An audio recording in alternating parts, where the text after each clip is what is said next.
మీరు ఎప్పుడైనా ఒక స్టాక్ ప్రైస్‌ని చూసి, ఇది ఎందుకు ప్రతి సెకండ్ మారుతూనే ఉంది అని ఆలోచించారా? చాలామందికి ఒక మిస్‌కాన్సెప్షన్ ఉంటుంది.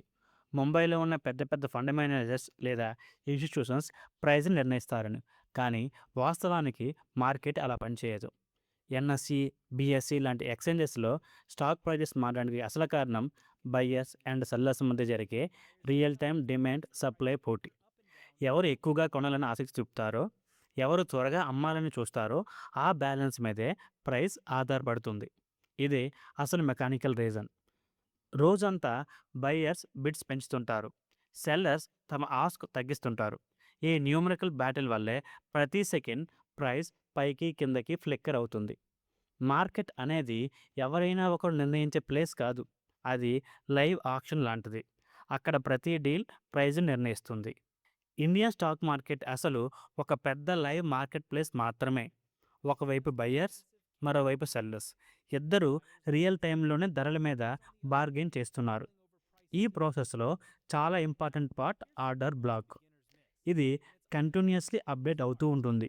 ఎవరు ఎంతకు కొనడానికి సిద్ధంగా ఉన్నారు బిడ్స్, ఎవరు ఎంతకు అమ్మడానికి సిద్ధంగా ఉన్నారు ఆస్క్ అన్న పూర్తి పిక్చర్ ఇస్తుంది.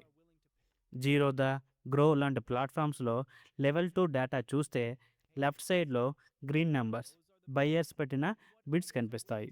రైట్ సైడ్‌లో రెడ్ నంబర్స్ సెల్లర్స్ పెట్టిన ఆస్క్ ఉంటాయి. ఈ రెండిటి మధ్య buyers and sellers deal close చేసిన ప్రైస్‌నే లాస్ట్ ట్రేడెడ్ ప్రైస్ అంటారు. అదే మీరు ఈ యాప్‌లో చూసే కరెంట్ స్టాక్ ప్రైస్. కానీ ఒక ముఖ్యమైన విషయం గుర్తుంచుకోండి. మీరు స్క్రీన్‌లో చూస్తున్నది లాస్ట్ ట్రాన్సాక్షన్ మాత్రమే. మీరు ఇప్పుడే బై లేదా సెల్ చేయాలంటే యాక్చువల్ ఎగ్జిక్యూషన్ ప్రైస్ ఆర్డర్ బ్లాక్‌లో ఉన్న బిడ్స్ అండ్ ఆస్క్ మీద ఆధారపడి ఉంటుంది. బయ్యర్స్ చాలా అగ్రెసివ్‌గా హయ్యర్ బిడ్స్ పెడితే ఆక్షన్ లాగా బిడ్డింగ్ వార్ జరుగుతుంది. ప్రైస్ పైకి వెళ్తుంది. సెల్లర్స్ పానిక్ అయ్యి లోవర్ ప్రైస్‌కి అమ్మడానికి సిద్ధమైతే క్లియరెన్స్ సేల్ లాగా ప్రైస్ వేగంగా పడిపోతుంది. ఇదే డైలీ బేసిస్‌లో stock prices up and down అవ్వడానికి అసలు మెకానికల్ రీజన్. కాబట్టి స్టాక్ ప్రైజెస్ మారడానికి కారణం ఎవరో ఎక్కడో ప్రైజెస్ నిర్ణయించడం కాదు. అది సింప్లీ బయ్యర్స్ అండ్ సెల్లర్స్ మధ్య జరిగే real time demand supply battle. ఇదే స్టాక్ మార్కెట్ యొక్క మెకానికల్ సైడ్. దీని కారణంగానే ప్రైజెస్ రోజంతా పైకి కిందకి మూవ్ అవుతాయి. ఒక స్టాక్ నిజంగా ఎంత విలువైనదో అని ఎవరు నిర్ణయిస్తారు? ఈ ప్రశ్నకు సమాధానం తెలుసుకోవాలంటే మనం ఇంట్రిన్సిక్ వాల్యూ అనే కాన్సెప్ట్ గురించి మాట్లాడాలి. ఇంట్రిన్సిక్ వాల్యూ అంటే ఒక కంపెనీ యొక్క అసలు విలువ. అంటే దాని ఎర్నింగ్స్, అసెట్స్, గ్రోత్ పొటెన్షియల్ వంటి ఫండమెంటల్స్ ఆధారంగా లెక్కించే రియల్ వర్త్. మార్కెట్‌లో హైప్, పానిక్, రూమర్స్ ఇవన్నీ పక్కన పెడితే కంపెనీ నిజంగా ఎంత వర్త్ అవ్వాలి అదే ఇంట్రిన్సిక్ వాల్యూ. ఇంట్రిన్సిక్ వాల్యూ ఎందుకు ముఖ్యమైనది? ఇది ఇన్వెస్టర్స్‌కి ఒక స్టాక్ మంచి డీల్‌నా కాదా అని అర్థం చేసుకోవడంలో సహాయపడుతుంది. ఉదాహరణకి ఒక స్టాక్ ఇంట్రిన్సిక్ వాల్యూ 1000 అని అనుకుందాం. మార్కెట్ ప్రైస్ 800 అయితే అది అండర్ వాల్యూడ్ అయి ఉండొచ్చు.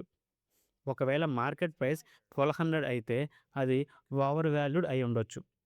అప్పుడు వెయిట్ చేయడం లేదా సెల్ చేయడం బెటర్ అయి ఉండొచ్చు. కానీ ఒక ముఖ్యమైన విషయం గుర్తుంచుకోండి. ఇంట్రిన్సిక్ వాల్యూ ఒక ఎగ్జాక్ట్ నంబర్ కాదు. ఇది ఎస్టిమేట్ మాత్రమే. డిఫరెంట్ ఎనాలిసిస్ట్ ఒకే కంపెనీకి డిఫరెంట్ వాల్యూస్ క్యాలిక్యులేట్ చేయవచ్చు. ఇంట్రిన్సిక్ వాల్యూ క్యాలిక్యులేట్ చేయడానికి కొన్ని మెయిన్ మెథడ్స్ ఉన్నాయి. ఒక్క మెథడ్ పర్ఫెక్ట్ కాదు. స్మార్ట్ ఇన్వెస్టర్స్ చాలాసార్లు మల్టిపుల్ మెథడ్స్ ఉపయోగిస్తారు. అందులో common method discounted cash flow. ఇందులో కంపెనీ ఫ్యూచర్‌లో ఎర్న్ చేసే క్యాష్ ఫ్లోని ఎస్టిమేట్ చేసి వాటిని ప్రెజెంట్ వాల్యూకు డిస్కౌంట్ చేస్తారు. ఎందుకంటే ఫ్యూచర్‌లో వచ్చే డబ్బు, ఇన్‌ఫ్లేషన్ వంటి కారణాల వల్ల ఇప్పుడు డబ్బు కంటే తక్కువ వాల్యూ కలిగి ఉంటుంది. ఇంకో మెథడ్ డివిడెండ్ డిస్కౌంట్ మోడల్. ఇది డివిడెండ్స్ ఇచ్చే కంపెనీలకు యూజ్‌ఫుల్. ఉదాహరణకి ఇండియాలో ఐటీసీ లేదా కోల్ ఇండియా లాంటి కంపెనీస్ రెగ్యులర్ డివిడెండ్స్ ఇస్తాయి.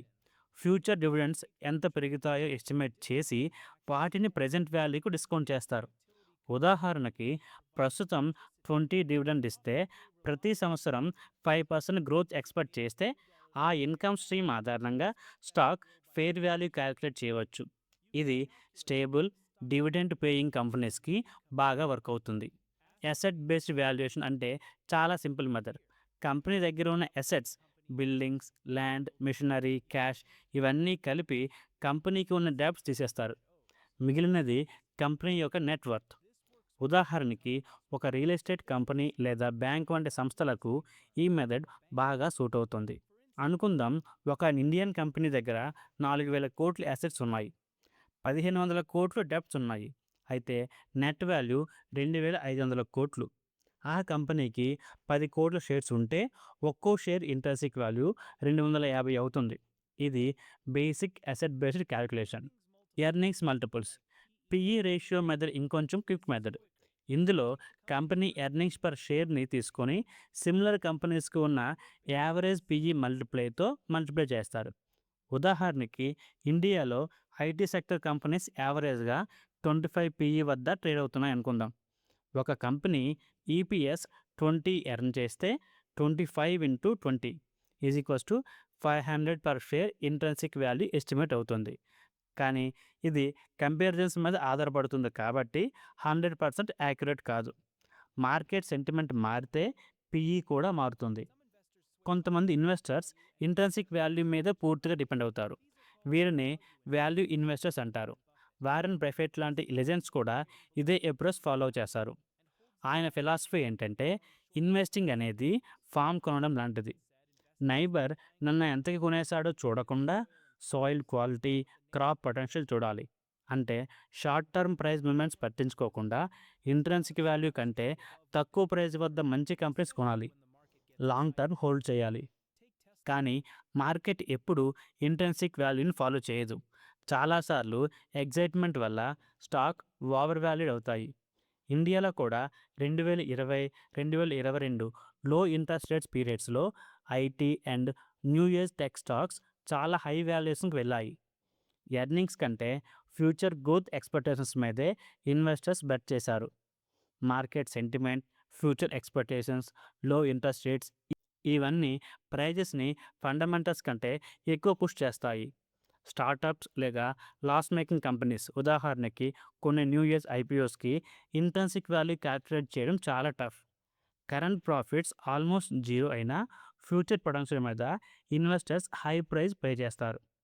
అయితే ఇంట్రెన్సిక్ వాల్యూ యూస్ఫుల్ కాదా? ఆన్సర్ డిపెండ్ అవుతుంది.